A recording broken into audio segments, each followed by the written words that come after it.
on to the final runner of the night. Now walking up to the starting line, 45-year-old meteorologist Joe the Weatherman Moravsky from Sherman, Connecticut. Joe has a lot on his mind, and there's his fiancée, Stephanie.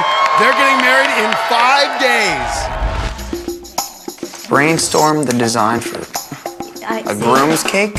So there's a big change in my life this year. I get to marry my longtime fiancée, Stephanie. Finalize your flower proposal. I'm doing that currently. Planning a wedding obviously is very stressful. Shop for and buy your wedding rings. Yeah, we're gonna do that today.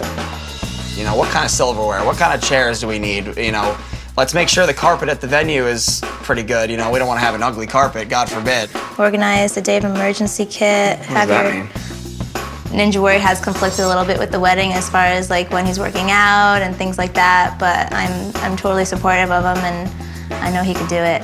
To be completely honest, the wedding has distracted me a little bit from training. Who's gonna bring up the gifts? I'm a little concerned, but you know, totally excited to take it on.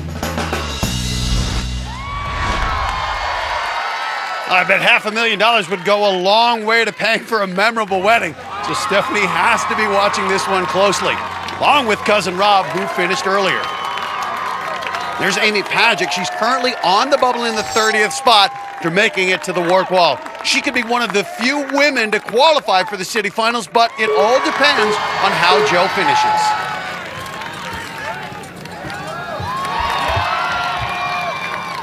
.510, 160 last year, unheralded, went all the way to stage 3 of Mount Midoriyama. Quick feet, quick feet. And I gotta tell you, this guy looks like he's got it for the top time. Yes, he is. He's going for it. Boy, using speed as his ally here. Wow, Moravsky is determined to make short work of this qualifying course. We saw his cousin Rob get all the way through it, but Joe is blazing through this course in record time. Unbelievable. Well, Matt, if there's one way to defeat fatigue, and that's using speed, the tempo he's using right now eliminates the opportunity for all that lactic acid to build up. Well, last year made it to stage 3, felt he was overlooked for Team USA, wants to make sure his name is in the mix. Look at the play. Hey, there he He's is. back, Joe Moravsky. We see look you, at Joe. this. Right up the wall. He's going for the fastest time. And he's got it the fastest time of the night by nearly 30 seconds. Moravsky with a lightning pace here. Boy, he just handcuffed lightning and threw thunder in jail. Way That's behind speed. that, Joe. The Weatherman delivers on his forecast of success with the fastest time of the night by nearly half a minute. Matt, Joe Moravsky was a force of nature on this court. Check this out.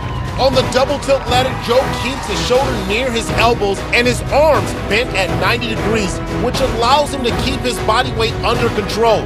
It's textbook technique like that that helped him crush this course. Well, Joe's finish unfortunately means Amy Pajic knocked out of the top 30. She came inches from making it up the warp wall, joining the friend you see with her right there, Michelle Warnke. You're awesome.